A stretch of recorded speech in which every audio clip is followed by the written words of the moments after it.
Hello and welcome to the programme which looks at the Holy Land. I am Paul Calvert. Psalm 89 verse 1 from the New King James Bible says this: I will sing of the mercies of the Lord forever.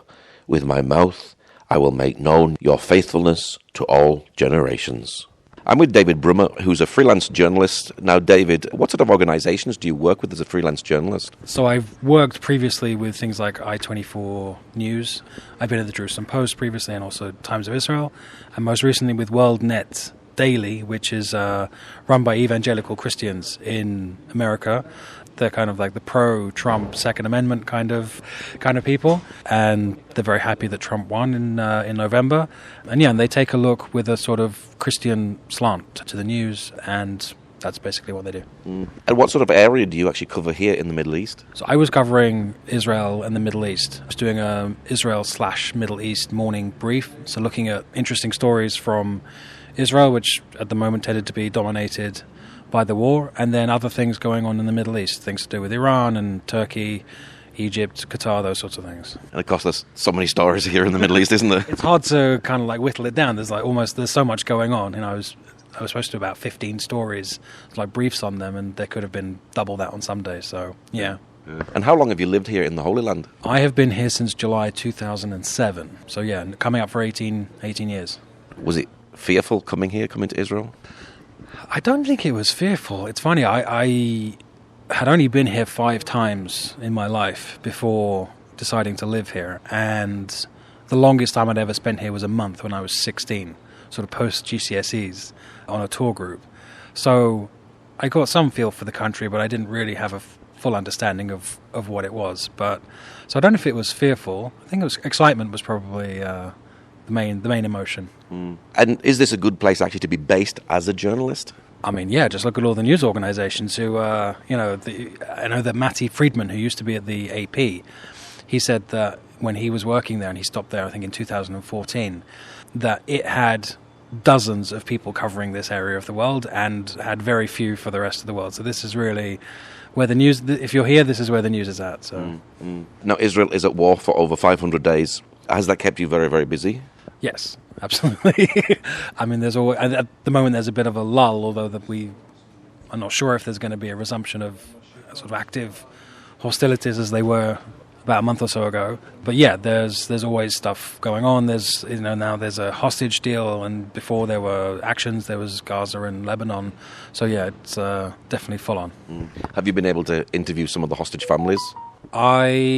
Not personally, but I was on a WhatsApp group with the hostage families and getting press releases and so seeing the kinds of things that they were saying. And also they're not a monolith. There are different hostage families, but this was like one of the main groups dealing with, wanting the hostages to come out. They all want the hostages to come out, but some of them differ on the price that they're prepared to pay for the hostages coming out.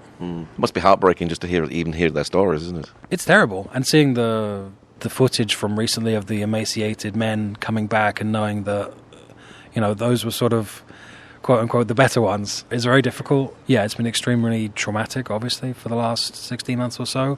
And also knowing that corpses are being held there as well. Like, it's unconscionable. As a freelance journalist, how do you find your stories? Trying to mine contacts, speaking to people who are in the industry, using people that have previously worked in other areas. So that's kind of how I go about doing it. So it's sort of friends of friends of friends sometimes, and you hear a story or you maybe see something in the news and think, that would make a really great story. That's right, and there's like games like 6 degrees of separation from Kevin Bacon, but if you're in Israel, it's really 2 degrees. You always know someone who knows someone, and you can actually get to someone quite senior with relatively few moves. So yeah. Do you see a bias against Israel when it comes to reporting the news? Absolutely. I mean, if you ask other people, they'd probably say, no, it's biased the other way. But I mean, I'm originally from the UK, and during the Second Lebanon War, I saw the reporting from BBC and Sky in particular, and I hadn't decided to move here at that point. But it was one of the reasons I did, was after that and seeing the way that it was being reported, I kind of thought, well, actually, this seems like such a terrible place. I want to go and live there. It's bizarre. I'm not quite sure what my thought process was there, it hasn't gotten any better in the last almost 20 years. I think it's pretty bad. Why do you think there is such a bias? That is a very good question. Like, news is news, isn't it? News is news, but news has become more about editorializing these days. It's sort of like activist journalists. People often put air quotes around journalists because, they don't just give you the news, they kind of give their opinion of it. Especially also as there are other hotspots of the world where terrible things are going on, but what they say, no Jews, no news, and they seem to get ignored. So, look, there's been a very long history of anti-Semitism. I'm not saying that all of it is down to that, but there definitely seems to be an animus that instructs a lot of the reporting. Mm-hmm. And of course, BBC were even struggling to call the Hamas terrorists actual terrorists, weren't they? And that's extraordinary. I mean, by any other metric, any other group, they would be labelled as terrorists. So someone like Jeremy Bowen, for example, who's their chief correspondent in this part of the world, I mean, I understand that he had a cameraman or somebody he was very close to in Lebanon who was killed by the IDF, maybe in the Second Lebanon War or some time ago. I'm not saying that his reporting was brilliant before that, but he's taken a very harsh line against Israel ever since that. I was in the UK for October 7th, so I was actually stuck there for 5 weeks until it was sort of like safe enough to come home. And I watched BBC News, and I could barely contain my irritation at what I was seeing on the TV. Were you itching to get back when you actually saw what actually happened on October the 7th? I mean, yes and no. I have a small child, and because of the situation, and we live in the centre of the country, there were rockets every day, and so there was no kindergarten for him. So in a way, it was better for us to be out of it because there was no kindergarten there, but he was sort of safe with among me and my family. But yeah, there was, when you saw those images of people, they're backpacking in Thailand or whatever it was, and they're all rushing to get back to join the fight. There's something about this country that people really want to defend it, and yeah, so being away was difficult. So you obviously did come back. What was it like living under war when you came back? That was interesting. I mean, we had some sirens and needing to go into our safe room. For anyone who hasn't experienced it, being out in a car or something when a siren goes off is not particularly... in fact, the first Iranian ballistic missile attack, second one, I was actually driving and I got a message on my phone. There was like this long beep, and it was a triangle with an exclamation mark in it saying, like, find shelter as quickly as possible. Unfortunately, I was very close to home, so I could have gotten out the car and, I don't know, laid on the ground or something, whatever that would have done. But I decided, and I had my son in the car with my father-in-law as well, so I decided to actually park in my building and run inside to the shelter. So that was probably like a scary moment because you have no idea exactly how much is coming in. But on a day-to-day life, it's not... I think people in the north over a certain period had it worse because they were really, in certain parts of the north, they were really under attack constantly.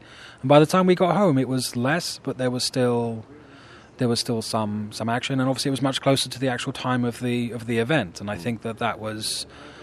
I was worried about being able to sort of fit back into the rhythm of life, like whether by not being here I would have missed something, but I think I got enough of an experience to kind of allay those fears.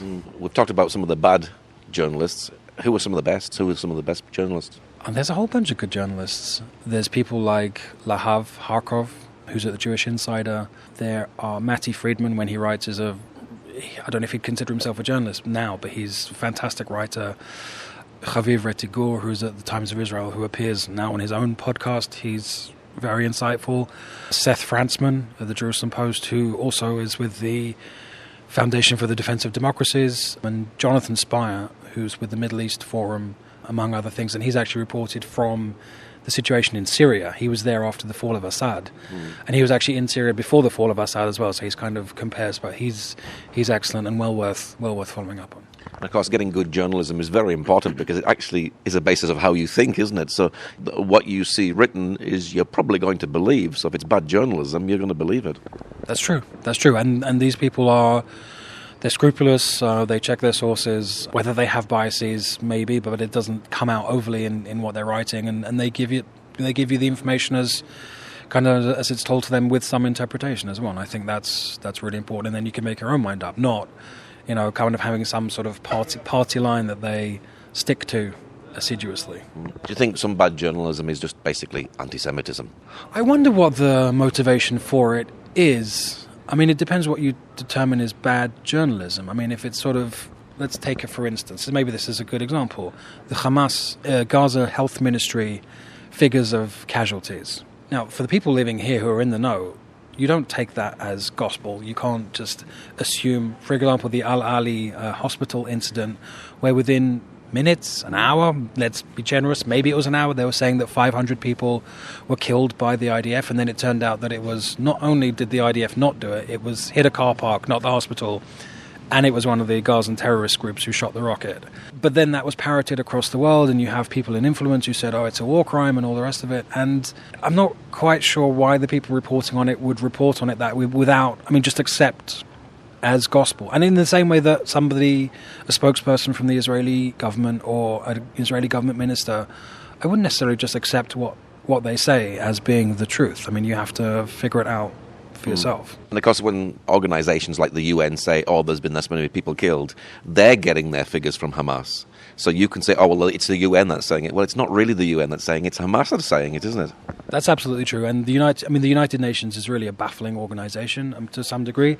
Just look at the way, for example, the Secretary General Antonio Guterres talked about the hostages in Yemen, and he called on the Houthis to immediately release them. But yet when Israeli civilians are taken by Hamas and treated abysmally, as we can see, he doesn't say anything. So the United Nations, it's kind of, I think the sentiments behind the United Nations of trying to prevent war and trying to make a more peaceful world, very lofty ideals. But if you listen to someone like Hillel Neuer, the executive director of UN Watch, he will tell you that it's been hijacked by despots and tyrants. Is it difficult to mentally prepare yourself sometimes? You will hear the stories of soldiers killed, Gaza's destroyed, hostages taken. Is it difficult when you're always hearing this bad news? Do you have to mentally prepare yourself? Yes, it is difficult, and I think it's overwhelming at times. And I actually think you need to be a specific kind of personality to be able to sort of compartmentalize between what your job is and the human aspect. I'll give you, for instance, I went to the soccer field in Majd al-Shams in the Golan after those 12 Druze kids were killed by a Hezbollah rocket.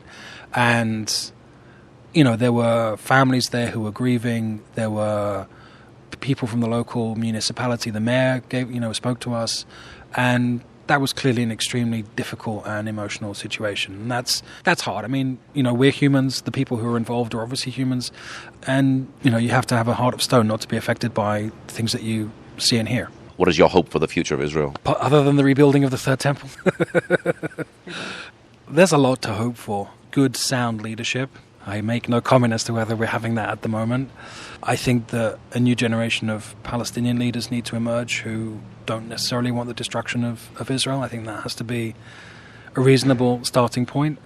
The Middle East is a really blossoming place. We have the Abraham Accords, maybe an extension of those too. I think that was a really great idea that bore some very interesting fruit. So that's what I would hope, is more communication, more building, less destruction. Are you feeling positive about the Donald Trump administration? And how did you feel that the Biden administration was, particularly towards Israel? Well, I'll take Biden first. So the man himself was extremely supportive after October the 7th, and I think that was like a sort of an intrinsic reaction of him as a person. I think that was maybe him being authentic. I think he does have warm feeling toward Israel and comes from that kind of generation where he thinks differently about it. I think as his condition has clearly deteriorated and he was no longer so much in charge for the last definitely few months of his presidency. Figuratively, yes, but then obviously they did the coup d'etat and he still remained in power. But his administration was staffed by a lot of people who were a hangover from the Obama administration, and they were, many of them, implacably opposed to, as they wanted to reanimate the JCPOA, for example, the Iranian nuclear deal. There were people who were really anti the state of Israel and not particularly backward about showing that. So, and obviously we've seen the delivery of the munitions this week, which he held up and Harris held up, despite Congress having given them the green light to send them. So there's that. I think it's always an issue with Donald Trump because Donald Trump does what Donald Trump wants to do and would like to do really what's best for him. And yeah, I think he has America's best interests at heart. But I think for the people who think that he's going to write some kind of blank check or he's going to be the fulfiller of right-wing maximalist dreams, I don't think that that's really living in a reality. I think he could be good. I think he's also one of the few people who can keep Netanyahu in check, because clearly, and the Israeli establishment didn't pay attention to Biden and his people when they said, don't go into Rafah, don't go after Hezbollah, and we've seen that there's some success in that. So I think it's with Donald Trump, you really have to walk on eggshells sometimes. It's very difficult to really intuit which way he's gonna go. What's your website, or where can people get a hold of you for your work? So, I'm on X at DJ Brummer 1938. That's really the main place to find me. Okay, David, thank you very much. My pleasure. Thank you. Thank you for joining us today. Pray that God will move by his mighty power in the Holy Land and bring his peace.